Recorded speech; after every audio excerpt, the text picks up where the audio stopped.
एक इंसान है जो सुबह उठता है, ट्वीट करता है, कुछ कंट्रीज के ऊपर टैरिफ्स लगाता है और सो जाता है। कई बार हमने ऐसे सुना है कि हाँ कभी टैरिफ्स लगे थे और उसकी वजह से वर्ल्ड वॉर छिड़ गया था। 1980s में ना हमारा टैरिफ इतना ज़्यादा था कि हम लोग अप्रॉक्सीमेटली 100% प्लस टैरिफ लगा रहे थे। जो देश हारे थे उनको बदला लेना था और जो देश जीते थे उनको पता था कहीं ना कहीं हमें फिर से मारेंगे। हाय तौबा हो गया है, we need to change, we need to make America great again, everything. Sir American society का इम्पैक्ट आप सुनने को तैयार कहाँ थे? सबसे पहले जो प्रॉब्लम आ रहा है वहाँ पे वो कल्चरल इशू का ही आ रहा है। सर कोई कल्चरल इशू नहीं है। अगर वॉर होता है तो कंट्रीज बाद में मरेंगी, वो अलग मुद्दा है, पर वो इकोनॉमिकली तो पहले ही मर जाएंगी। जहाँ एक तरफ हम लोग ये बोल रहे हैं कि तुम मार्स पे चलो, तुम मून पे चलो, और दूसरी तरफ हम बोलेंगे अगर तुम अपने लैंड को प्रोटेक्ट नहीं कर पाओगे तो हम तुमको जैसे चाहे वैसे एक्सप्लॉइट करेंगे। जो हमारा पड़ोसी देश है, देखा जाए तो इकोनॉमिक लेवल पे उसकी कोई लेवल नहीं है। अमेरिका ने क्या किया, न्यूज़ में ही था सर कि 5 प्लेन भर के यहाँ से आईफोन गए हैं। करेक्ट। उनको भी पता है कि हालत खस्ती होने वाली है। हम लोग ये तो बात कर रहे हैं कि यूएस हम पे टैरिफ लगा रहा है, पर कोई ये बात नहीं कर रहा है कि इंडिया को टैरिफ हटाने चाहिए। अगर हम टैरिफ हटाते हैं तो चीजें कितनी सस्ती हो जाएंगी।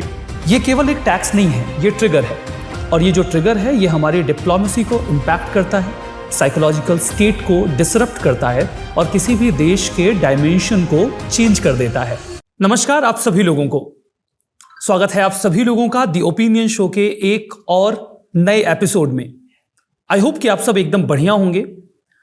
एक इंसान है जो सुबह उठता है, ट्वीट करता है, कुछ कंट्रीज के ऊपर टैरिफ्स लगाता है और सो जाता है।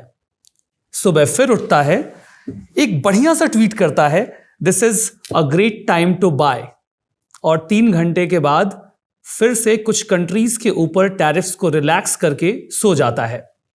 ये इंसान खुद को यूएसए का प्रेसिडेंट बताता है, जो अपनी डिप्लोमेसी, फॉरेन पॉलिसी से ज्यादा अपनी ट्रेड पॉलिसीज के लिए जाने जाते हैं।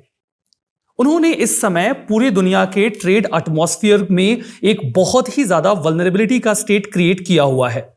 आज इस ओपिनियन शो में हम डिस्कशन करने वाले हैं एक बहुत ही गंभीर मुद्दे पर, और वो ये है टैरिफ, रिसेशन एंड सोसाइटी। स्वागत है आप सभी लोगों का द ओपिनियन शो में, बिकॉज ओपिनियन मैटर्स।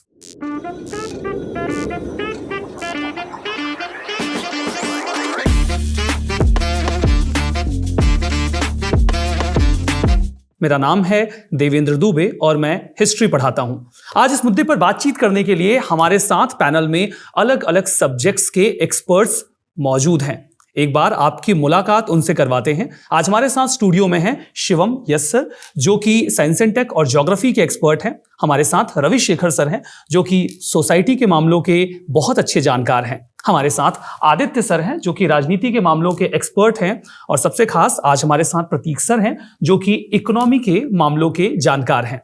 आज जो हमारी बातचीत होने वाली है वो ट्रंप की ट्रेड पॉलिसीज को लेकर है। कभी एक ट्रेड पॉलिसी में इस तरीके के टैरिफ वॉर को शुरू किया गया था 1930s में, जिसने सेकेंड वर्ल्ड वॉर को लीड किया। तो क्या ये टैरिफ वॉर हमें थर्ड वर्ल्ड वॉर की ओर ले जाने वाला है? ये टैरिफ वॉर कितना सीरियस हो सकता है, इसको लेकर हमारे पास आज कुछ बहुत ही गंभीर सवाल हैं। इस ओपिनियन शो में इस मुद्दे की शुरुआत करेंगे और आपको लेकर चलेंगे प्रतीक सर के पास। सर, एक बड़ा ही साधारण सा सवाल है जिसको सबसे पहले डील करना बहुत जरूरी है, जैसे कि ये टैरिफ होते क्या हैं और ये एक्चुअली में रियल सॉल्यूशन देते हैं किसी मुद्दे का, या केवल अपने वोटर्स को रीअश्योर करने के नैरेटिव्स मात्र हैं? देखिए सर, टैरिफ का सिंपल मीनिंग होता है टैक्सेस।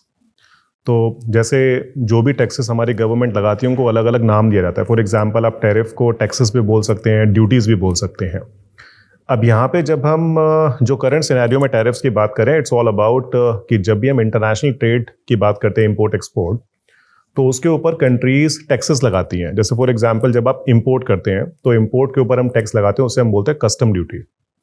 और जब आप कुछ अपनी कंट्री में बना के बाहर के देश को बेचते हैं तो उस पर गवर्नमेंट्स लगा सकती हैं एक्सपोर्ट ड्यूटी। तो उसके लिए हमारे पास स्पेसिफिक नाम नहीं है, उसको हम एक्सपोर्ट ड्यूटीज बोलते हैं। तो these are nothing but the taxes. और टैक्सेस लगाने का मेन पर्पस क्या होता है कि किसी भी गवर्नमेंट को अपना देश चलाने के लिए पैसा चाहिए होता है। अगर हम टैक्स लगाएंगे तो गवर्नमेंट को उससे इनकम होगी, गवर्नमेंट को उससे आमदनी होगी, और उससे गवर्नमेंट अपने अलग अलग वेलफेयर मेजर्स कंप्लीट कर सकती है, चाहे वो अनएम्प्लॉयमेंट के लिए हो, चाहे वो गरीबी के लिए हो, चाहे वो इंफ्रास्ट्रक्चर डेवलप करने के लिए हो।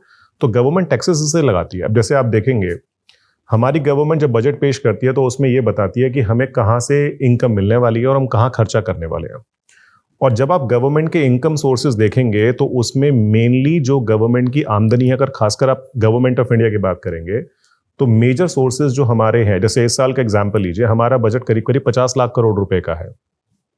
तो 50 लाख करोड़ में अगर आप देखेंगे तो ऑलमोस्ट हमारे 30 लाख करोड़ के आसपास जो रेवेन्यू है वो टैक्सेस से आ रहे हैं। ठीक है, तो taxes is something by which you run the economy. अब मुद्दा ये आता है कि जब हम इंटरनेशनल ट्रेड की बात करते हैं, इंटरनेशनल ट्रेड में देखिए दो चीजें हैं। अगर मैं सामने वाले के इंपोर्ट पे टैक्स लगा रहा हूं, अगर मैं अपने देश में कुछ खरीद रहा हूं तो टैक्स लगा, अब इससे एग्जांपल लीजिए, अगर मैं $100 की चीज अगर यूएस से इंपोर्ट करता हूं और उस पर मैं 10% का टैक्स लगाता हूं, जिसे हम कस्टम ड्यूटी बोलेंगे, तो उस चीज का दाम यहाँ पे 110 हो जाएगा, $110 हो जाएगा। अब डिमांड का रूल सेम होता है, सिंपल होता है कि अगर कोई चीज महंगी है तो वो कम बिकेगी और कोई चीज सस्ती है तो वो ज्यादा बिकेगी। अगर आपने किसी चीज के ऊपर टैरिफ लगा दिया और जब उसके दाम में वो ऐड हो गया तो वो चीज महंगी हो जाएगी और महंगी होने की वजह से उसकी जो मांग है, जो डिमांड है हमारे देश में, वो कम होगी।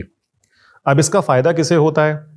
अगर आप उस चीज को अपने देश में प्रोड्यूस कर पा रहे हैं, अगर आप यहीं पे मैन्युफैक्चर कर रहे हैं, तो उस पर कोई कस्टम ड्यूटी, इंपोर्ट ड्यूटी नहीं लग रही है, तो वो आप सस्ता यहां बना पाएंगे और उसकी डिमांड ज्यादा होगी। जैसे अगर आप लोग अभी कभी चेक करेंगे तो आईफोन का एग्जांपल लीजिए। आईफोन जैसे अभी 16 लॉन्च होता है, 16 है, 16 प्लस है, 16 प्रो मैक्स है। अब 16 और 16 प्लस हमारे देश में बन रहा है और प्रो मैक्स हमारे देश में नहीं बन रहा है, तो हम उसे इंपोर्ट कर रहे हैं। तो करंटली अगर आप चेक करेंगे वेबसाइट्स पे तो आपको 16 और 16 प्लस पे डिस्काउंट अच्छे मिल रहे हैं, क्योंकि वो यहां बन रहे हैं, उस पर मार्जिन हम ज्यादा कमा रहे हैं, इसलिए कंपनी वाले डिस्काउंट ऑफर कर रहे हैं। और जो हम इंपोर्ट करके ला रहे हैं उस पर हम इतना अच्छा डिस्काउंट ऑफर नहीं कर पा रहे, क्योंकि उसमें कस्टम ड्यूटी भी लगी है, उस पर जीएसटी भी लगा है और उसके ऊपर यहाँ पे सेलर अपना मार्जिन भी उसके अंदर एक लेके चल रहा है। अब देखिए एक्सपोर्ट ड्यूटी में क्या है कि नॉर्मली गवर्नमेंट एक्सपोर्ट ड्यूटी लगाना अवॉइड करती है, क्योंकि अगर एक्सपोर्ट ड्यूटी आप लगाएंगे तो अगर आप किसी चीज को दूसरे देश में बेचना चाह रहे हैं तो वो चीज महंगी हो जाएगी, तो उसकी डिमांड सामने कम होगी। तो गवर्नमेंट क्या करती है, गवर्नमेंट अपने एक्सपोर्ट्स को प्रमोट करने के लिए नॉर्मली एक्सपोर्ट ड्यूटी नहीं लगाती है, अनलेस अनटिल आपका प्रोडक्ट यूनिक नहीं है तो। क्योंकि यूनिक है तो उसकी डिमांड होगी, चाहे वो कितना ही महंगा हो। तो एक्सपोर्ट पे नॉर्मली गवर्नमेंट्स आपको टैक्स लगाती नहीं मिलेंगी, और इंपोर्ट पे टैक्स लगाने का पर्पस होता है, जिनको हम टैरिफ्स का नाम दे रहे हैं आजकल और जो शुरू से देते हैं, कि हम अपनी इंडस्ट्रीज को प्रमोट करना चाहते हैं, जिससे आप कह सकते हैं कि it's a kind of a import substitution. ठीक है, तो ये सर मतलब होता है आपका टैरिफ्स का, जो कंट्रीज लगाती हैं, गवर्नमेंट लगाती है। थैंक यू सर, बिकॉज इस मुद्दे को बेहतर तरीके से समझने के लिए, इस ट्रेड वॉर को समझने के लिए बहुत ज़रूरी था कि हम टैरिफ्स का मतलब समझें। अब इस मसले को थोड़ा सा शिवम सर के पास लेकर चलते हैं। सर, कई बार हमने ऐसे सुना है कि हाँ, कभी टैरिफ्स लगे थे और उसकी वजह से वर्ल्ड वॉर छिड़ गया था। सर, ये बहुत ही पुराना कॉन्सेप्ट है और मैं इसको ना आंसर करने के लिए दो पार्ट्स में इसको ब्रेक करता हूँ। सबसे पहला पार्ट हम लोग बात करेंगे वर्ल्ड अफेयर्स से लेके थोड़ा बाहर के देशों की बात करते हैं और इनफैक्ट यूएस की ही बात करते हैं। यूएस में 1930s के टाइम पर सर एक स्मूथ हॉले टैरिफ एक्ट था, जो कि वर्ल्ड वॉर 1 के बाद आया था। तो और उस पर्टिकुलर टाइम पर हमने देखा था कि वर्ल्ड वॉर 1 के टाइम पर जो भी फार्मर्स थे उनको प्रोटेक्ट करने के लिए ये ऐसे ही प्रोटेक्शनिस्ट पॉलिसी के अंतर्गत 60% से ज्यादा टैरिफ वहां पर भी लगाए गए थे। तो नेपोलियन वॉर के बाद भी ऐसा देखा गया था कि यूके के फार्मर्स बहुत ही परेशान थे, उनको भी सेव करने के लिए वहां की सरकार ने ऐसी प्रोटेक्शनिस्ट पॉलिसी अपनाई थी। बट इन दोनों ही जगहों पर हमने देखा कि एक जगह हमें ग्रेट रिसेशन देखने को मिलता है 1930s के टाइम पर, और दूसरी जगह 1850s के टाइम पर जब हम लोग बात कर रहे थे, तो उस टाइम पर जितने भी लोग सामान खरीदने वाले थे, जो वर्कर क्लास थे, उनको बहुत दिक्कत होती है, क्योंकि इन्फ्लेशन बढ़ जाता है, मतलब इन्फ्लेशन आ जाता है, सारी चीज़ों के दाम वहाँ पे बढ़ जाते हैं। इंडिया में इंडिपेंडेंस के बाद अगर हम लोग 1947 से लेके हम लोग बात करते हैं लगभग 1990s तक, जब तक हम लोगों ने LPG रिफॉर्म नहीं लिया था, उस पर्टिकुलर टाइम पर इंडिया बहुत ज़्यादा टैरिफ लगाता था in order to protect their own companies. और इसमें आपने सुना होगा सर, BHEL है, सेल है, इन सब कंपनीज को प्रमोट करने के लिए बाहर से इंपोर्ट रिस्ट्रिक्ट करने के लिए ऐसे टैरिफ्स लगाए जाते थे। इनफैक्ट हमने शुरुआती दौर में देखा था सर कि 1980s से सर एक एम्बेसडर कार बनती थी, हाँ, वो अगले 20 साल तक बदली ही नहीं, या 20 साल या 30-40 साल आज भी वही है। तो बेसिकली क्या है कि इनोवेशन थोड़ा सा लॉस होता है उसमें, और यहाँ पर हम लोगों ने देखा कि 1990s के बाद से, और हाँ एक चीज और सर, 1980s में ना हमारा टैरिफ इतना ज़्यादा था कि हम लोग अप्रॉक्सीमेटली 100% प्लस टैरिफ लगा रहे थे 1990s के बाद की अगर बात करें, एलपीजी रिफॉर्म के बाद, तो उस टाइम पर भी सर मतलब हम लोगों ने बाकी चीज़ों पर टैरिफ कम कर दिया था, बट एग्रीकल्चरल प्रोडक्ट्स पर हमने भी ठीक ठाक टैरिफ 60% के ऊपर लगाया हुआ था। और इनफैक्ट आज के डेट में सर अगर हम लोग बात करते हैं 2018 तक की बात कर लेते हैं, तो मेक इन इंडिया पॉलिसी हम लोग बताते हैं ना, हमारे प्रधानमंत्री साहब हमेशा इसकी बात करते हैं, मेक इन इंडिया। तो मेक इन इंडिया का मतलब भी यही है सर कि हम लोग टैरिफ्स के थ्रू भी हम अपनी कंपनीज को प्रोटेक्ट करना चाहते हैं। तो दिस इज नथिंग न्यू। हर एक कंट्री अपने पर्सनल इंटरेस्ट के लिए, अपने इकोनॉमिक इंटरेस्ट के लिए और अपने कंपनीज को बचाने के लिए उनके हित में ऐसे टैरिफ्स लगाया करती है। अभी जो टैरिफ लगाए जा रहे हैं उनकी वजह से वर्ल्ड इकोनॉमी जो इम्पैक्ट हो रही है या फिर इंडिया जिस तरह से इम्पैक्ट हो रहा है, उसका क्या सॉल्यूशन है, उसके रिपरकशंस क्या है? तो I think that will be provide us कि एग्जैक्टली हो क्या रहा है और होने क्या वाला है। क्या कहते हैं सर आप? बिल्कुल सर। सर इसका एक और एंगल है, जैसे सर ने अभी रेफरेंस दिया कि जब 1930s में ये टैरिफ्स लगाए गए तो उसका बड़ा ह्यूज इकोनॉमिक इम्पैक्ट हुआ और फिर उसका एक पॉलिटिकल इम्पैक्ट भी हुआ, मतलब दुनिया एक सेकेंड वर्ल्ड वॉर में गई। सर देखिए, फर्स्ट वर्ल्ड वॉर के बाद तो जो इंटरनेशनल ट्रेड आपका कम हुआ, उसके पीछे मेन रीजन तो एक ट्रस्ट डेफिसिट था कि जो देश हारे थे उनको बदला लेना था और जो देश जीते थे उनको पता था कहीं ना कहीं हमें फिर से मारेंगे ये। तो इसीलिए हर कोई अपनी इंडस्ट्रीज को प्रमोट कर रहा था कि हम यहाँ पे काम करें, बनाएं और प्रिपेयर करें। अब आप देखेंगे जब हमारा सेकेंड वर्ल्ड वॉर खत्म हुआ, सेकेंड वर्ल्ड वॉर खत्म होने के बाद क्यों ऐसा किया गया जिससे कि ग्लोबल लेवल पे ट्रेड इनिशिएट होगा। आप देखेंगे हिस्ट्री में 1947 में गेट एग्रीमेंट साइन हुआ। अब गेट एग्रीमेंट साइन करने के पीछे रीजन क्या था कि इकोनॉमीज को इकोनॉमिकली डिपेंडेंट बनाना है। अगर आप इकोनॉमिकली डिपेंडेंट, जैसे आप करंट एग्जांपल लीजिए, यूएस का और चाइना का करीब करीब 550 बिलियन का ट्रेड है। उसमें से 550-600 के आसपास है, उसमें से चाइना उनको एक्सपोर्ट करता है 450 बिलियन के आसपास, 450, और यूएस उनको एक्सपोर्ट करता है 150 बिलियन के आसपास। ठीक है, अगर आप आज देखेंगे दोनों ही कंट्रीज के बीच में हमेशा मनमुटाव रहता है, पर क्या कभी भी वो एक्चुअल वॉर की बात करते हैं? नहीं बात करते हैं। क्योंकि अगर वॉर होता है, जैसे भी रशिया यूक्रेन के बीच में आप देख रहे हैं, अगर वॉर होता है तो कंट्रीज बाद में मरेंगी, वो अलग मुद्दा है, पर वो इकोनॉमिकली तो पहले ही मर जाएंगी। इकोनॉमी पहले मरेगी, इसीलिए तो इकोनॉमीज को डिपेंडेंट बनाया गया है। सर जैसे इसी मुद्दे पे मैं लाना चाह रहा था आदित्य सर को। मामला ये है कि हम सभी को समझ में आ रहा है कि ये टैरिफ वॉर आग से खेलने जैसा है। हिस्टोरिकल पर्सपेक्टिव भी वही बताता है। हमारे सारे ग्लोबल एफर्ट्स भी इसी ले रहे हैं कि स्टेबिलिटी बनी रहे, हम टैरिफ वॉर्स में ना जाएं। उसके बावजूद ट्रंप इस टैरिफ वॉर में जा रहे हैं। इसका एक जो पॉलिटिकल डायमेंशन है जो मैं आदित्य सर के पास लेके जाना चाह रहा था कि जैसे यूएसए में आप कोई भी प्रेसिडेंट 22nd अमेंडमेंट के अकॉर्डिंग दो टर्म्स के बाद तीसरा टर्म नहीं ले सकता। तो क्या इसका एक पॉलिटिकल डायमेंशन है कि वो तीसरे टर्म के चक्कर में पड़े हुए हैं, या मतलब ये कैसे है? क्या इसका कोई पॉलिटिकल एंगल हो सकता है, या ये केवल मतलब पॉलिटिक्स है, या इसका कोई डेंजरस पैटर्न भी जा रहा है? सर टेक्स्ट बुक पॉलिटिक्स है कि आप सोच के देखिए, हिस्टोरिकली भी, करंट सिनेरियो में, अलग अलग कंट्रीज में भी, और चलो ट्रम्प भी है सामने सबसे।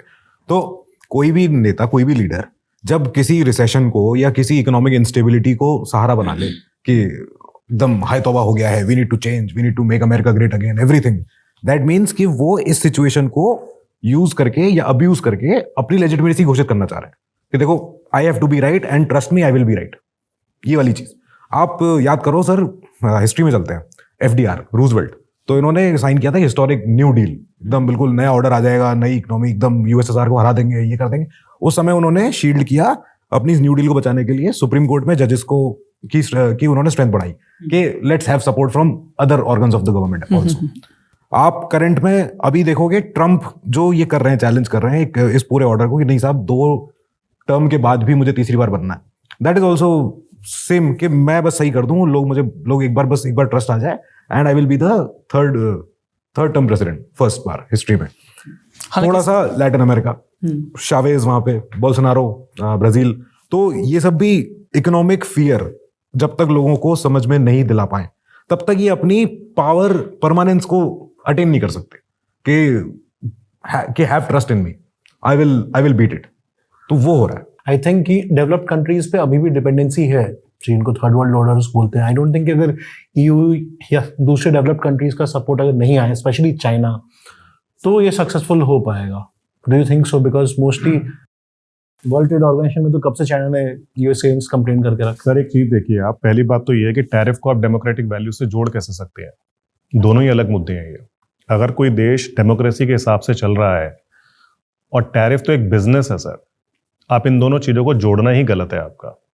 मुद्दा बहुत सिंपल सा है कि अगर आप करंट पर्सपेक्टिव की बात करें या पिछले 30 साल की भी बात करें, उससे WTO बना 1995 में, अगर सर मैं आपके लिए कुछ करता हूं तो मैं एक्सपेक्ट करूंगा ना आप मेरे लिए कुछ करेंगे।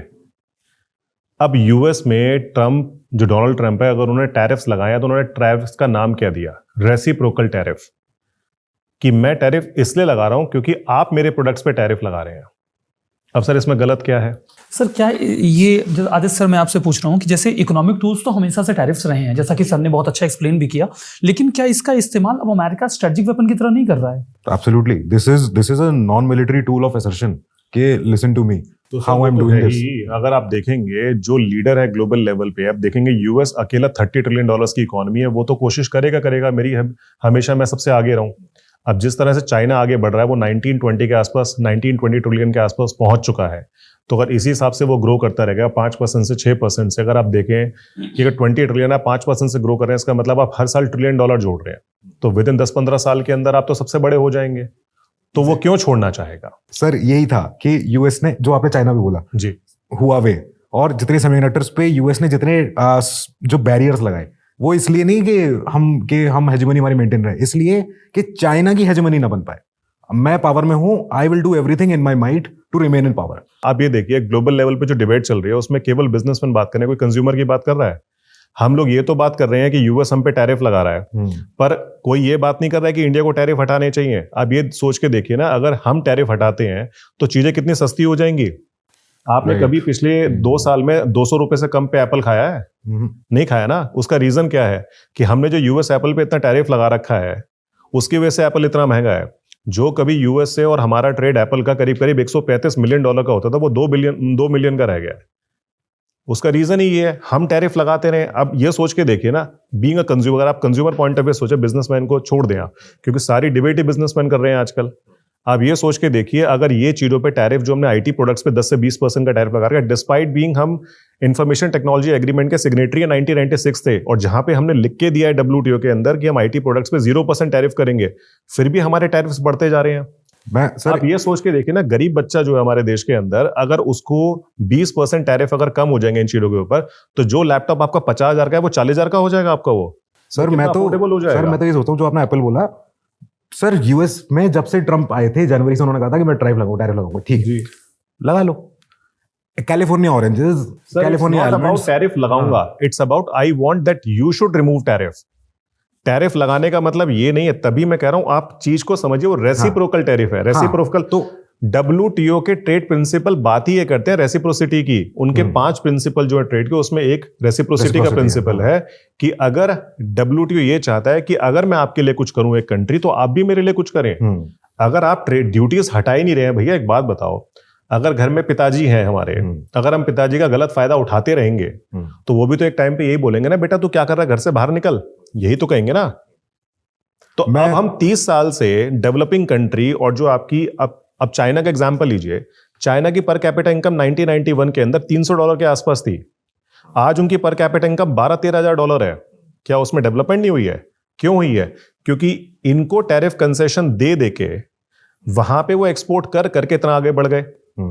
अब ये देखिए ना, अगर अब वो 30 साल को उनको बेनिफिट देने के बाद अगर वो मांग रहे हैं कि भैया तुम भी टैरिफ कम कर दो, तो क्या गलत कर रहे हैं सर? इससे उन्हें कोई मटेरियल बेनिफिट होगा? लाइक अगर वो टैरिफ्स लगाते हैं तो क्या उनके यहाँ मैन्युफैक्चरिंग? टैरिफ्स लगा नहीं रहे हैं, वो कह रहे हैं आप टैरिफ्स हटा दो, मैं भी नहीं लगाऊंगा। चलिए, for the sake of understanding कि अभी तो इंस्टेंटली कोई हटा नहीं रहा है जी, और अगर कोई हटा नहीं रहा है तो लगे हुए हैं, तो अगर वो लगाते हैं तो क्या उससे उन्हें कोई मटेरियल बेनिफिट होगा इंस्टेंटली? सर उनको मटेरियल बेनिफिट लॉन्ग टर्म में होगा। जैसे सर? लॉन्ग टर्म में ये है कि अगर वहां पे चीजें महंगी होंगी तो उन्हें वही मैन्युफैक्चर करना पड़ेगा। अगर आप टैरिफ लगा रहे हैं, टैरिफ लगाने का मतलब क्या है? You are following the policy of import substitution.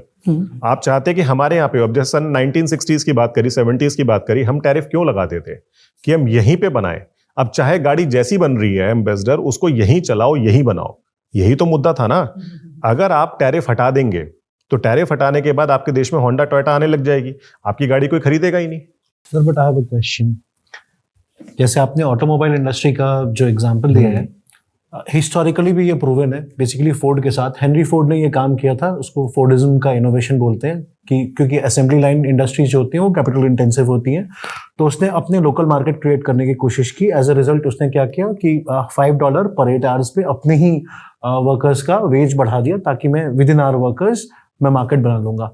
At that point of time it was okay. Do you think कि ये टैरिफ लगा के जब मैन्युफैक्चरिंग कॉस्ट, क्योंकि वहां पे लेबर कॉस्ट हाई है यूएस में, ठीक है, डू यू थिंक कि उनकी वही इंडस्ट्री ग्लोबल मार्केट में फिर compete कर पाएगी with Korean and Japan brand जहां भी लेबर चीप है? Obviously not. तभी तो पोस्ट फोर्डिज्म का इनोवेशन आया। ग्लोबल प्रोडक्शन के पीछे हम गए ही इसलिए थे ताकि हम चीप लेबर के थ्रू मैन्युफैक्चरिंग कॉस्ट को कम रख सके। So if manufacturing cost goes high in the long term, how does it help their economy? I just want to understand that. अभी आप ये देखिए यूएस ने जो वीजास पे कितनी रेस्ट्रिक्शंस लगा दी। नहीं सर, ये मैन्युफैक्चरिंग वाला मेरे को एक बार। हाँ सर, मैं उसी का आंसर दे रहा हूँ आपको। यूएस ने जो वीजास वगैरह पे इतनी रेस्ट्रिक्शंस लगाई है वो क्यों है? क्योंकि उनका मानना ये है कि हमारी जॉब्स जा रही हैं। आप देखेंगे यूएस अगर आप जाएंगे, आप देखेंगे वहां पे होमलेसनेस इतनी बढ़ गई है, इतनी ज्यादा अनएम्प्लॉयमेंट है, लोग परेशान है उस चीज से। क्यों? ठीक है, उसका रीजन जो है वो अभी का वो बाद में आते हैं। नहीं सर, उसका रीजन कल्चरल है सर। ड्रग एडिक्शन और क्राइम वो बहुत बड़ा रीजन है। वो उसके पीछे भी तो मेन रीजन है ना, क्योंकि लोग अनएम्प्लॉयड हैं। अनएम्प्लॉयड क्यों है सर? नहीं, यूएस अभी भी I believe that fairly opportunity का लैंड है। इंडियंस या इमिग्रेंट्स जो वहां पे जा रहे हैं through all the verification and checks जा रहे हैं, स्किल्स लेके जा रहे हैं, उसके बाद वो जॉब कर रहे हैं। वहां पे जो एक तो आर्म्स का बहुत बड़ा इशू है, ठीक है, दूसरा कल्चरल डिग्रेडेशन जो ड्रग्स एडिक्शन का इशू है। और चेक्स के थ्रू जा रहे होते तो इतने डिपोर्टिंग नहीं होती in the recent time. Sir कितने हुए हैं? यूएस के पॉपुलेशन परसेंटेज के हिसाब से नहीं, लेट्स टॉक ऑन नंबर्स ना। यूएस के पॉपुलेशन परसेंटेज के हिसाब से कितने यूएस की पॉपुलेशन परसेंटेज की अगर आप बात करेंगे तो सर वो तो एक अलग मुद्दा हो जाता है। नहीं, वो 1% से भी लेस है सर। इसको पॉलिटिकल इशू बनाया जा रहा है, understand that, but my point is कि वो इकोनॉमिकली हेल्प उनको नहीं करेगा सर। सर आप ये सोचिए ना कि अगर वो चीज अभी वो शुरू कर रहे हैं, जो भी वो कर रहे हैं, तो फ्यूचर में जब उनके पास लेबर की कमी आएगी तो वो कहीं ना कहीं वीजा रूल्स को भी रिलैक्स करेंगे ही करेंगे, और उससे भी हमें ही फायदा होगा इन फ्यूचर। तो आई एग्री टू दैट। नहीं, मैं जब आपने ये बोला था ना कि this tax is more about तुम हटाओ रादर देन हम लगा रहे हैं, विच इज वेरी लॉजिकल जी, वो बिल्कुल सही मेरे को लगा। आई डोंट सी कि इन द लॉन्ग रन उनके मैन्युफैक्चरिंग इंडस्ट्री को बहुत ज्यादा फायदा होगा at this point of time. Long run में क्या होगा क्या नहीं होगा तो सर देखिए वो तो बात की बात है, क्योंकि अभी ग्लोबल सप्लाई चेन को और ग्लोबल प्रोडक्शन के स्प्रेड को हम देखते हैं तो लार्जली जैसे कि टेक्सटाइल इंडस्ट्री यूएस की कंपनीज को देखे, शू इंडस्ट्री को देखे, नाइकी वगैरह। Simple example depending on simple example देता हूं आपको। आजकल आप देख रहे हैं मोबाइल मैन्युफैक्चरिंग में इंडिया कहां स्टैंड करता है? आप मुझे सिर्फ आंसर दीजिए। मोबाइल मैन्युफैक्चरिंग में बहुत अच्छा कर रहे हैं इस time? I don't think so sir. Mobile manufacturing में बहुत अच्छा कर रहे हैं इस टाइम। आप दे देखेंगे, चाहे मैन्युफैक्चरिंग कर रहे हैं, असेंबलिंग कर रहे हैं सर, चाहे जो भी हमारे इंडस्ट्रीज तो है, काम तो हो रहा है। वो मैन्युफैक्चरिंग है या असेंबलिंग है? काम तो हो रहा है सर। जो पहले निल था अब कुछ तो है। उसका रीजन क्या है कि हमने आईटी प्रोडक्ट्स पे जो इतनी ड्यूटीज लगाई हैं, उसकी वजह से क्या हुआ है कि हमारे यहाँ मोबाइल फोन्स बाहर बनाने की जगह जो हम इंपोर्ट कर रहे थे अब हमको यही बना रहे हैं। करेक्ट। चाहे हम हमको इंपोर्ट करके पार्ट्स को कुछ ना कुछ तो यहाँ बन ही रहा है, उससे एम्प्लॉयमेंट तो क्रिएट हुई। करेक्ट हुई नहीं हुई? तो वही उनका लॉजिक है। जब हमें फायदा हो सकता है, US economy and Indian economy, क्योंकि यहाँ पे मैं बता रहा हूँ डेमोग्राफी डिविडेंड हाई है, तो सप्लाई डिमांड कर्व के लॉजिक से ही चले, आप ही के इकोनॉमिक्स के लॉजिक से पॉपुलेशन हमारे यहाँ पे इतना हाई है sir, because of that cheap labour का एक्सेसिबिलिटी है। The sole reason की कंपनीज यहाँ पे आएंगी is because of cheap labor. That's what I'm saying, sir. It's not. मैं तो आपको मोबाइल फोन का केवल एक एग्जांपल दिया। इसका मतलब मैं ये नहीं कह रहा कि मोबाइल फोन वहां मैन्युफैक्चर होना स्टार्ट हो जाएगा। कि whatever heavy industries they want कि वो हमारे यहाँ होनी चाहिए, वो उनको टारगेट करेंगे कि हमारे यहाँ पे इनका, चाहे वो कार मैन्युफैक्चरिंग की बात करें, चाहे बाकी चीज की बात करें, वो चाहेंगे कि हमारे यहाँ मैन्युफैक्चर हो। क्योंकि सर जब भी किसी देश में प्रॉब्लम्स आपको देखने को मिलेंगी, चाहे वो अनएम्प्लॉयमेंट है, चाहे वो बाकी चीजें हैं, तो वो सॉर्ट आउट कैसे होंगी? जब आप यहां बनाएंगे। Sir don't you think rather than economic policy ये बस एक पॉपुलिस्ट पॉलिसी है? एग्जैक्टली। तो इसमें एक पॉइंट मेरा भी है सर कि 1970s से ना यूएसए ने बहुत ज्यादा इफर्ट करके अपनी इकोनॉमी को सर्विस सेक्टर बेस्ड बनाया है।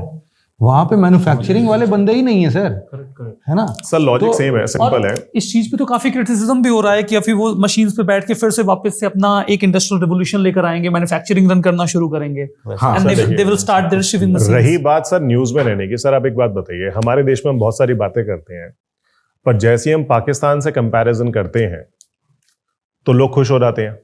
आपने देखा होगा नॉर्मली जब हम क्लास में भी बच्चों को पढ़ाते हैं, न्यूज़ में भी आप देखेंगे कि हमारे न्यूज़ मीडिया में चैनल्स में क्या होता है कि बात बात में पाकिस्तान से कंपैरिजन करना स्टार्ट करते हैं। देखिए सर, जो हमारा पड़ोसी देश है, देखा जाए तो इकोनॉमिक लेवल पे उसकी कोई लेवल नहीं है या नहीं है? कुछ नहीं है उसके बारे में। बिल्कुल। बट फिर भी वो न्यूज़ में क्यों बना रहता है? उल्टी सीधी हरकतें कर करके। तो सर न्यूज़ में तो बनने का तरीका ये होता है कि आप कुछ ना कुछ करते रहो। अब जो एक बिजनेसमैन आदमी है, और आप जानते हैं the US president is is a typical business. तो सर जो आदमी ये देख रहा है कि मैं टैरिफ लगाने की बात करूंगा शेयर मार्केट गिर जाएगी, और जैसे ही मैं होल्ड करने की बात करूंगा शेयर मार्केट चढ़नी स्टार्ट हो जाएगी, और तुम खुद ही बोल रहे हो भैया खरीद लो, तो मतलब क्या है इसका? वो तो सर एक अलग मुद्दा है। मैं तो सिर्फ ये बात कर रहा हूं, अगर हम कंज्यूमर पॉइंट ऑफ व्यू से देखें ना, अगर टैरिफ हम लोग भी कम करते हैं, ग्लोबल लेवल पे चीजें कम होती है, सबसे बड़ा फायदा उसका कंज्यूमर को होगा। बिल्कुल होगा, सबसे बड़ा फायदा होगा। Instead of engaging in trade war, what is better कि इंडियन सोसाइटी को अगर आपको प्रोटेक्ट करना है, कि जैसे ही has gone for America first, we are going for India's first, we have also done these kind of things. We bought petrol from, we bought crude oil from Russia when world was against them. So we have to ensure that we open all the fronts. Sir आप जो बात कर रहे हैं sir, उसमें reciprocal कहीं बात नहीं आ रही है। आपने अभी सिंपली बात क्या यूज करी? हाँ, तो हम रेसिप्रोकल कि हमारा बेनिफिट है। हाँ, हम अपना बेनिफिट नहीं, जहां हमारा बेनिफिट आपने कहा हाँ, जहां हमारा बेनिफिट है वहां पे हम टैरिफ्स की बात कर रहे हैं कि वहां हम कम कर लेते हैं। What about the others? तो अगर उनको बेनिफिट दिखेगा वो भी तो हमसे डिमांड करेंगे उस चीज के लिए कि आप टैरिफ कम कीजिए, अगर आपको ट्रेड करना है तो उन्होंने सोसाइटी का पर्सपेक्टिव बताया कि इसका इम्प्लीकेशन क्या हुआ है, तो मैं इसके डाइवर्स इम्प्लीकेशंस बता रहा हूं। सोसाइटल इंपैक्ट तो दोनों तरफ होने चाहिए, फंक्शनल और डिसफंक्शनल। अगर इंडिया पे है तो वो यूएस वाले भी कहेंगे हमारी सोसाइटी पे इंपैक्ट है, हमारे पे आपको बता ही रहा हूं सर। अमेरिकन सोसाइटी का इंपैक्ट आप सुनने को तैयार कहां थे? सबसे पहले जो प्रॉब्लम आ रहा है वहां पे वो कल्चरल इशू का ही आ रहा है सर। कोई कल्चरल इशू नहीं है। नहीं सर, ये फिर वहां पे to correct sir racism problem है। नहीं, रेसिज्म तो है ही सोसाइटी के, वहां पे भी drug abuse, cultural issue, drug abuse और आर्म्स का ये बहुत ज्यादा है सर।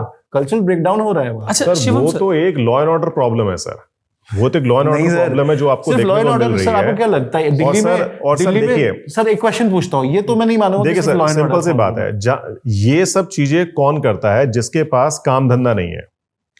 ये तो आप जानते हैं, कॉन्सिक्वेंसेस तो ये होता है जब आपके पास। सर अगर ऐसी बात है तो फिर एलीट के मतलब कितने एलीट हैं जो, पर सर वो न्यूज में कहाँ आते हैं? वो तो लिमिटेड होते हैं।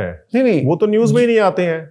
कौन आपको जो देखने को मिलेगा वो तो एक आधा अगर कोई मिल जाएगा जो बहुत हाईलाइट होगा, जिसको न्यूज बहुत हाईलाइट कर देता है। अदरवाइज तो आपको देखने को क्या मिलेगा? मेनली जो ड्रग अब्यूज और बाकी है वो तो आपको लोअर लेवल पे मिलेगा। आप पंजाब का एग्जांपल ले लीजिए, वहां पे आपको कौन सा एलिट दिख रहा है वहां पे ये सब करता है? क्योंकि स्टेट उसको, the point is what sir, that is not highlighted. What is highlighted कि गरीब आदमी कर रहा है और वो सब कर रहा है। क्यों कर रहा है? क्योंकि भैया उसके पास काम धंधा नहीं है।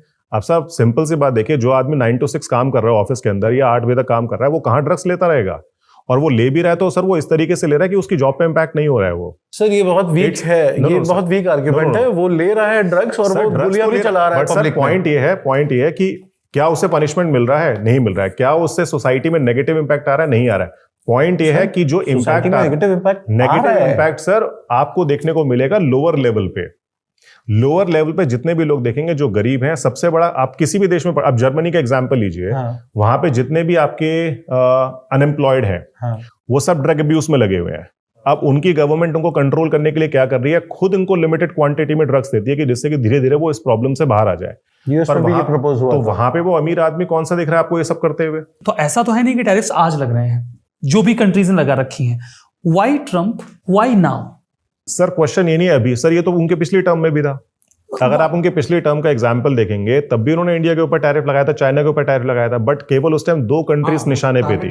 तो क्या ये पर्सनालिटी सेंट्रिक मूव नहीं हुआ सर? जैसे ये केवल ट्रम्प कर रहे हैं, अगर आप दोनों टर्म्स की बात कर रहे हो, बाकी किसी गवर्नमेंट में किसी को ये नहीं लगा कि हाँ इससे यूएसए को बहुत हार्म हो रहा है, केवल ट्रम्प को ये लग रहा है कि बहुत हार्म हो रहा है। तो ये यूएसए सेंट्रिक डिसीजन है या फिर पर्सनालिटी सेंट्रिक डिसीजन है? Do you think that reciprocal relation between equals, I think that reciprocal relationship between equals is fair. Do you think that reciprocal relationship between equal and unequal is also fair when your poor situation may be result of something else? Somewhere these people will be dependent of that. Don't you think कि अगर आप- colonialism के कारण जो injustice हुआ है, सो एक जवाबदेही ये डेवलप्ड इकोनॉमी की बनती है, जो इन्होंने इंडस्ट्रियल रेवोल्यूशन के वक्त में एनवायरमेंटल डिग्रेडेशन किया है, इसके प्रति भी उनकी जवाबदेही बनती है। एंड डोंट यू थिंक कि दोज, मतलब यहाँ पे इक्वालिटी का कॉन्सेप्ट, इक्वालिटी अमंग इक्वल्स का लगना चाहिए। तो रेसिप्रोकल ट्रैफिक, अगर आप टैरिफ लगा भी रहे हो तो वो रेसिप्रोसिटी अकॉर्डिंग टू इक्वल्स करो। डोंट यू थिंक कि those countries which are disadvantage, उन पे भी आप सिमिलर रेसिप्रोसिटी लगाओगे, तो इज इट फेयर? बिल्कुल सही कह रहे हैं सर आप। सर देखिए, मैं आपको एग्जांपल देता हूँ। एक एग्रीमेंट साइन हुआ था 1974 में, मल्टी फाइबर एग्रीमेंट, जो गेट का ही पार्ट था, जिसके अंदर यूएस गवर्नमेंट और डेवलप कंट्रीज ने ये बोला था कि हम अपनी कॉटन इंडस्ट्रीज को प्रोटेक्ट करना चाहते हैं from the import of the cheaper cotton that is being coming from developing nation. तो अपनी इंडस्ट्रीज को पहले हम थोड़ा स्ट्रांग बनाएंगे और उसके बाद हम इस चीज को अलाउ कर देंगे with like duty free, quota free access हम प्रोवाइड कर देंगे। और इसके लिए यूएस और डेवलप कंट्रीज अराउंड 30 साल का टाइम मांगा था। तो WTO बना 1995 में, तो मल्टी फाइबर एग्रीमेंट को भी इंटीग्रल पार्ट बनाया गया। और जैसा उन्होंने प्रॉमिस किया था कि 30 साल के बाद हम इसको हटा देंगे, सो 2004 में इस एग्रीमेंट को, मल्टी फाइबर एग्रीमेंट को हटा दिया गया। ठीक है। और सर अगर आप जब WTO की बात करते हैं 95 में, जब सब कंट्री अपने आप ही, इंडिया तो फाउंडिंग मेंबर है, यूएस भी फाउंडिंग मेंबर है, तो वहां पे आप पढ़ते हैं S&D ट्रीटमेंट के बारे में, स्पेशल एंड डिफरेंशियल ट्रीटमेंट के अंदर, जिसमें बोला गया कि डेवलपिंग कंट्रीज को हम अलग ट्रीटमेंट प्रोवाइड करेंगे। करेक्ट। तो वहां पे आप देखते हैं, चाहे वो एग्रीमेंट इंप्लीमेंट करने के लिए टाइम हो, चाहे उनको एक्स्ट्रा कंसेशंस देने की बात हो, वो सारी की सारी उनको एक्स्ट्रा दी गई है। पॉइंट इज व्हाट कि सर वहां पे बात की गई 10 साल 15 साल की, बट अब 30 साल हो गए हैं। तो उनकी एक्सपेक्टेशन है कि भाई हम और कितना टाइम दें। I mean for 200 years of exploitation, 10-15 years No, में sir, growth का देखिए sir, expectation करना थोड़ा unrealistic देखिए सर, है। ये आप जो technology नहीं, transfer सर, भी करो ये फिर। जो ये आर्गुमेंट होता है ना सर कि हाँ। उन्होंने 200 साल किया और वो सब नहीं, किया। it's not about मैं that, आपसे sir, सर एक आप- चीज पूछता हूँ, नहीं सर, हाँ। एक बात बताइए। अगर उन्होंने, पहली बात तो सर, ना तो मैं उनकी साइड ले रहा, ना ही मैं अपनी साइड ले रहा, मैं आपको एक लॉजिकल, एक सिंपल नहीं, बात मैं बता रहा लॉजिकली हूं। डिबेट मैं आपसे ये कह मेरा रहा भी हूं, अपना है, उनका साइड नहीं है। मैं आपसे एक बात बताता हूं कि अगर सामने वाले ने 100 साल लगा के या 50 साल लगा के इंजन बनाया करेक्ट, और उसके लिए खूब पॉल्यूशन किया, ठीक है। तो सर क्या हमने 50 साल लगा के इंजन बना दिया? क्या हमने 50 साल लगाए? हमने तो सर सिर्फ इंपोर्ट किया है ना। करेक्ट। तो सर आप ये कैसे कह सकते हैं कि सामने वाले ने इतना बर्बाद किया तो मैं भी बर्बाद करूंगा? नहीं, मैं वो नहीं कह रहा हूँ कि हम भी बर्बाद अगर सर करेंगे। 200 साल My point is उन्होंने something else. एक्सप्लॉइट किया, Might- अगर सर हम एक्सप्लॉइट हुए, हाँ, अगर हम एक्सप्लॉइट हुए, मैं अंग्रेज एक्सप्लॉइट करके गए इतने साल तक, Correct. तो सर कहीं ना कहीं उस केस में हमारी ही पॉलिसीज में प्रॉब्लम थी ना यहाँ पे। कैसे तभी तो एक्सप्लॉइट हमें करके गया कोई सामने वाला। कैसे हमारी सर policy? ये आर्गुमेंट अगर सर हम इंटीग्रेटेड होते, पहली बात तो सर उस टाइम देखेंगे जिस तरह से सिचुएशन थी, ना तो कोई उस टाइम डेमोक्रेसी थी ना कुछ था, तो सामने वाला सुपीरियर था, वो आया, वो राज करके चला गया, चाहे वो मुट्ठी भर लोग थे। आप ये उनकी गलती नहीं है कि उनके पास गोला बारूद था और हमारे पास तलवार थी। So basically we are getting back to those old days। तो हम लोग बेसिकली सिविलाइजेशन की एकदम हाइट पे आके एक तरफ हम वो उस पैराडॉक्स को क्रिएट कर रहे हैं, जहां एक तरफ हम लोग ये बोल रहे हैं कि तुम मार्स पे चलो, तुम मून पे चलो, और दूसरी तरफ हम बोलेंगे अगर तुम अपने लैंड को प्रोटेक्ट नहीं कर पाओगे तो हम तुमको जैसे चाहे वैसे एक्सप्लॉइट करेंगे।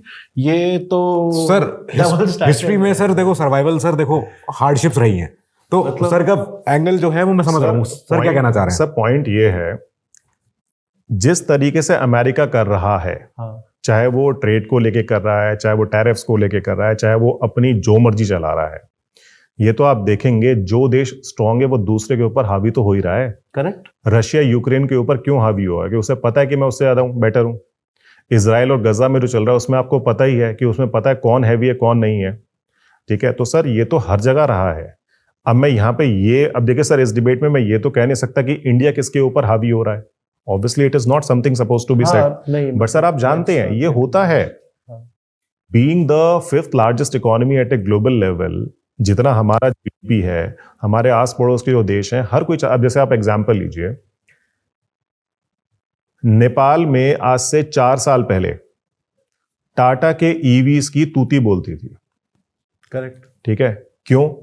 क्योंकि we were doing very good with them. चाहे हमारी गाड़ियों की आप बात करिए, चाहे हमें ड्यूटीज की बात करिए, चाहे रिलेशन की बात करिए, जैसे जैसे चाइना का इन्फ्लुएंस नेपाल पे बढ़ने लग गया, वहां पे अब देखेंगे इंडिया की ईवीज कोई पूछ ही नहीं रहा। 70% ईवीज जो बिक रही है वहां पे इलेक्ट्रॉनिक व्हीकल, वो अब चाइना मेड कंपनी के बिक रही है। सर मतलब चाइनीज इन्फ्लुएंस, मतलब अगर आप कंपेयर करेंगे तो इनोवेशन का भी तो वी लैक। तो sir that is a problem. तो अगर सर हमें अच्छा करना है, जहां पे हम अपनी चला पाए, मुद्दा तो यही आता है ना सर कि हमारे लिए तो एक तरह देखा जाए तो अगर वो हमारे ऊपर टैरिफ लगा रही है तो हमारे लिए एक अपॉर्चुनिटी है कि हमें कहीं ना कहीं R&D में जो हम इतना कम इन्वेस्ट करते हैं 0.8 या 1% के आसपास जो हम इन्वेस्ट कर रहे हैं, अगर हम उसको बढ़ाएं और जो हम एजुकेशन पे इतना कम स्पेंड करें 2% 2.5% के आसपास करेंगे, हम उस पर काम करना स्टार्ट करेंगे तो सर वो हमारे सामने बोलेगा ही क्यों। दिस इज व्हाट आई अब वांटेड। चाइना जो आंख दिखा रहा है यूएस को, क्यों सर 17% एक्सपोर्ट होल्ड करता है चाइना अकेला वर्ल्ड का।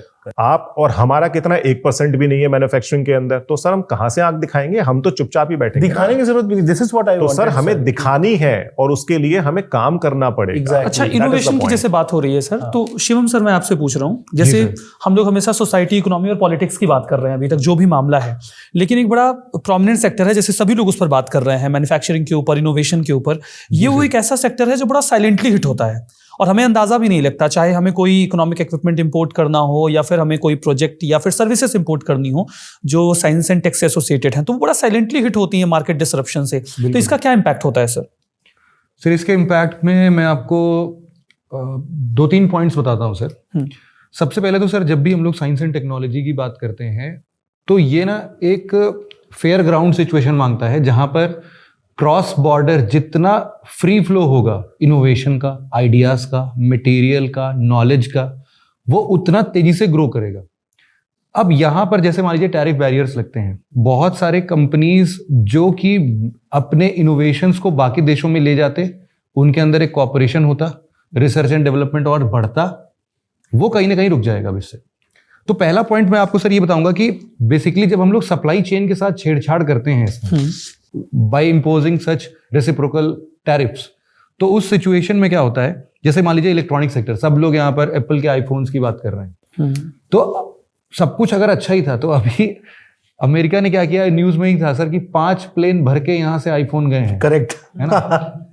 उनको भी पता है कि हालत खस्ती होने वाली है, कि भाई ये इम्प्लीमेंट हो उससे पहले हम मंगा लेते हैं भाई, कम से कम कुछ तो पैसे बच जाएंगे अपने, क्योंकि इट हैज बीन सीन कि जब भी ये रेसिप्रोकल टैरिफ्स लगेंगे तो कंज्यूमर्स के पार्ट पर ये गलत इफेक्ट पड़ेगा। अब अमेरिका में भी आईफोन $200-300 महंगे बिकेंगे, तो फ्यूचर में ऐसा हो उससे पहले ही ये लोग काम कर रहे हैं। It is not just with the iPhone, हम लोग सर इसमें सेमीकंडक्टर ग्रेड कंपोनेंट्स की बात कर सकते हैं, ऑप्टिकल फाइबर की बात कर सकते हैं, ऑप्टिकल सेंसर्स की बात कर सकते हैं, रेयर अर्थ एलिमेंट्स की बात कर सकते हैं। ये वो सभी चीजें हैं जो कि हम लोग एक म्यूचुअल कॉपरेशन से बहुत अच्छे इनोवेशंस की तरफ आगे बढ़ सकते हैं, but due to such things हम नहीं कर पा रहे। This is one sector, electronic sector. इसके अलावा अगर आप सर हेल्थ सेक्टर में बात करो, हेल्थ सेक्टर में चाइना जो है वो अभी भी एक्टिव फार्मास्यूटिकल इंग्रेडिएंट्स का बहुत बड़ा सप्लायर है और सिंगल हैंडेडली वो पूरे वर्ल्ड को रन करता है इस चीज पर। अब हेल्थ एक ऐसा प्रोमिनेंट प्लेस है ना सर, आप उसको कहीं से भी आप चैलेंज नहीं कर सकते, आप रोक नहीं सकते। किसी की तबीयत खराब है, किसी को वो मेडिसिन की जरूरत है, तो आप ये नहीं कह सकते कि हमने टैरिफ लगा रखा है भाई, महंगा हो गया, अब तुम कुछ नहीं कर सकते हो। तो ये सारी चीजें ना साइंस एंड टेक की ही हैं सर, जो कि इन सभी एक्शन से, इकोनॉमिक एक्शन से वो रुक जाती हैं। सेकेंड चीजें जो मैं आपको बोलना चाहूंगा सर, कि इनोवेशन स्टैग्नेशन आता ही है। मैंने अभी आपको कुछ देर पहले भी एम्बेसडर कार का एग्जांपल दिया था, सर भी, प्रतीक सर भी इस बात को बहुत बार बोल चुके हैं कि बेसिकली यहाँ मुद्दा क्या है कि इनोवेशन ही नहीं आ पाती है। तो प्रॉब्लम वहीं पर लाई करती है कि जैसे ही ये सारी चीजों को हम इकोनॉमिक डिसरप्शंस के साथ देखते हैं, हम लोग जापान के जैसे नहीं सोच पा रहे हैं, हम लोग अपने ही इकोनॉमी में घूम के रह जा रहे हैं, हम वॉर या फिर रेसिप्रोकल टैरिफ्स की ही बात करके रह जा रहे हैं, हम अपने सेगमेंट को या फिर साइंस एंड टेक्नोलॉजी के सेगमेंट को एनरिच नहीं कर रहे हैं, इतना रिसर्च करके पैसे नहीं डाल रहे हैं कि वो फ्यूचर में और आगे वर्ल्ड लेवल पर कुछ कर पाए। तीसरा पॉइंट सर मैं इसमें बोलूंगा कि जो कॉस्ट ऑफ रिसर्च होता है वो भी काफी हद तक इन्फ्लुएंस होता है इसमें, क्योंकि अगेन जो नॉलेज है सर वो बॉर्डर्स नहीं देखता है। नॉलेज किसी भी फील्ड में हो सकता है, जैसे कि शुरुआती दौर पर सर जब वर्ल्ड वॉर 1-2 की सिचुएशन थी, जब हम लोग पढ़ते भी हैं फिजिक्स के जितने बड़े लॉज हैं या फिर मैथमेटिक्स के बड़े बड़े लॉज हैं, वो ऐसा थोड़ी ना किसी एक देश में बने हैं। आइंस्टीन किसी और देश के थे, दूसरे साइंटिस्ट किसी और देश के थे, तो उनका जब नॉलेज शेयरिंग हुआ है तभी हुआ है। तो अगर इन सभी चीजों पर मुझे लगता है कि अगर ऐसे कुछ भी टैरिफ बैरियर्स के थ्रू अगर यहाँ पर कुछ भी ब्लॉकेट्स आते हैं तो डेफिनेटली वो साइंस एंड टेक्नोलॉजी और इनोवेशंस को इक्वली हैम्पर करेगा। टैरिफ ये केवल एक टैक्स नहीं है, ये ट्रिगर है, और ये जो ट्रिगर है ये हमारी डिप्लोमेसी को इम्पैक्ट करता है, साइकोलॉजिकल स्टेट को डिसरप्ट करता है और किसी भी देश के डायमेंशन को चेंज कर देता है। टैरिफ्स का इस्तेमाल बहुत ही जुडिशियस तरीके से होना चाहिए। देखेंगे और समझेंगे कि आने वाले समय में इस ट्रेड और टैरिफ वॉर का क्या होता है, और मिलेंगे ऐसे ही किसी और बहुत ही इंटरेस्टिंग एपिसोड में द ओपिनियन शो के। उम्मीद करते हैं कि ये पूरा एपिसोड आपने एंजॉय किया। तो अपने सभी पैनलिस्ट को मैं इस सेशन में आने के लिए धन्यवाद देता हूं और आपसे फिर मुलाकात करवाएंगे किसी और मुद्दे पर कुछ और एक्सपर्ट्स की। तब तक के लिए आप सभी लोगों को अलविदा और बहुत बहुत धन्यवाद।